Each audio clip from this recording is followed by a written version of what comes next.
All signs are pointing to a summer of rage that could see nationwide anti-Trump protests boil over into full-blown violent riots. The deep state, the Democratic Party, establishment Republican insiders, and the mainstream media are all hysterically pushing the notion that Trump is illegitimate, that impeachment proceedings are inevitable, that Trump committed a crime by blocking Comey's FBI investigation, despite the fact that Comey admitted under oath that no FBI investigations have ever been blocked. A situation where we were told to stop something for a political reason, that would be a very big deal.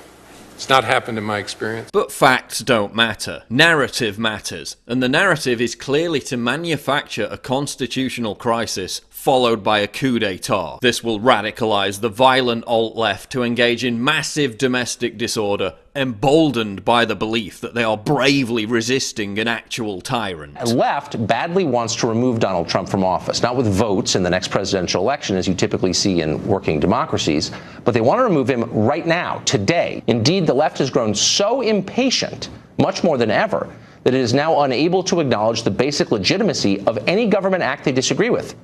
Every executive order is a new opportunity to demand massive resistance to the law itself. When could the flashpoint take place? The New York Times reports, quote, liberals are planning a series of nationwide protests on July the 2nd known as impeachment marches to increase the pressure. In preparation for this, leftists are attending summer resistance camps, generously bankrolled by the DNC. Is this the day when the Soros-controlled agitators will be activated to cause mayhem? Now, beneath all of this, which is it's the monster under the bed, it's the threat of violence. At this stage, only the fringes are calling for that, but the rest of us know it's there. We can feel it. Sometimes, especially recently, we can see it. And that is the end or the beginning of it. Violence is what separates politics from war. It's the point where hurt feelings become dead bodies, the point at which countries become ungovernable. Rally organizers have made it clear they literally think Trump is a dictator and are staging this nationwide event to, quote, get him out now. Another militant leftist group, BAM, claim they're fighting a fascist movement and that, quote, Trump must go by any means necessary. This is what they're going into schools and telling young people. What is your policy on immigration? Do you believe we should just open it up entirely and let everyone in, just let them walk through? Yep.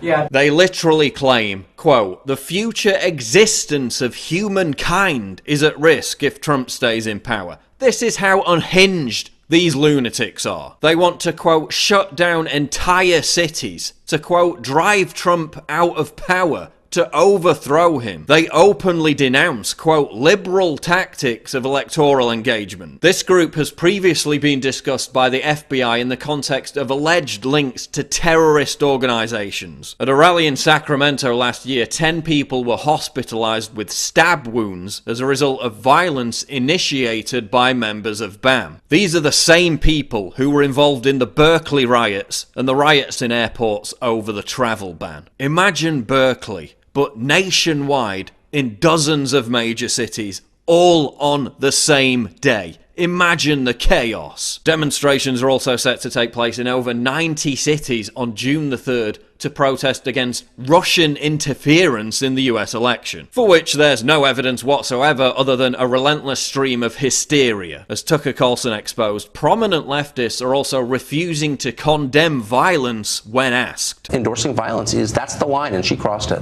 Right. Well, I don't know if we'd have our current president if that was the line. She has a right to say what she thinks. Is that a legitimate tactic to smash windows? That's not an effective tactic. Is it legitimate, morally legitimate? That's up to the people who organize it. So it's okay. There are times when using violence in America. I've never used violence. We've never advocated violence. I'm asking you a philosophical question, which you're capable of answering. I can't answer every question when violence is appropriate or not. Every time leftists rioted and violently attacked Trump supporters, both before and after the election, the media labeled it a demonstration. By legitimizing destructive chaos as a valid form of protest, the anti-Trump establishment media is legitimizing total anarchy. They're encouraging it. Maxine Waters, the leading voice for the impeachment of Donald Trump, impeach, impeachment, is also legitimizing violent riots. She called the 1992 LA riots an insurrection, a rightful demand for justice. More than 50 people killed, over $1 billion in property damage. White people being targeted and murdered by rioters. Because of his race, Denny was pulled from his truck and smashed in the head with a cinder block until he sustained brain damage. It was a hate crime if there ever was one. It all happened on videotape. A helicopter caught it, and it happened in Maxine Waters' city. But she did not denounce the attack. On the contrary, she all but endorsed the attack. Here's the situation from South Central. Drivers of automobiles and trucks that enter this area can expect to, oh, look at that.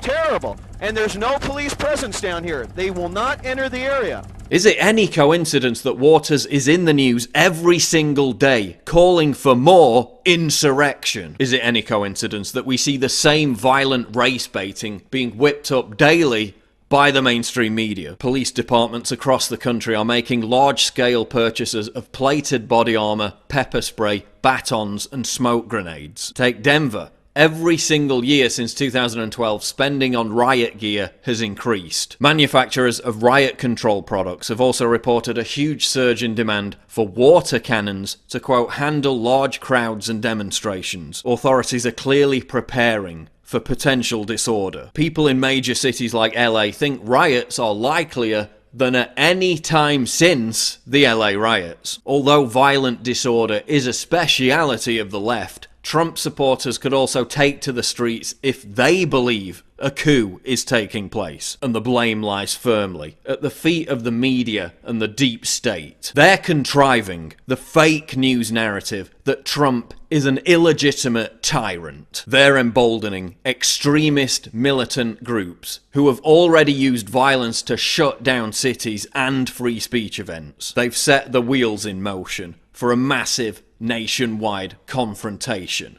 a summer of rage.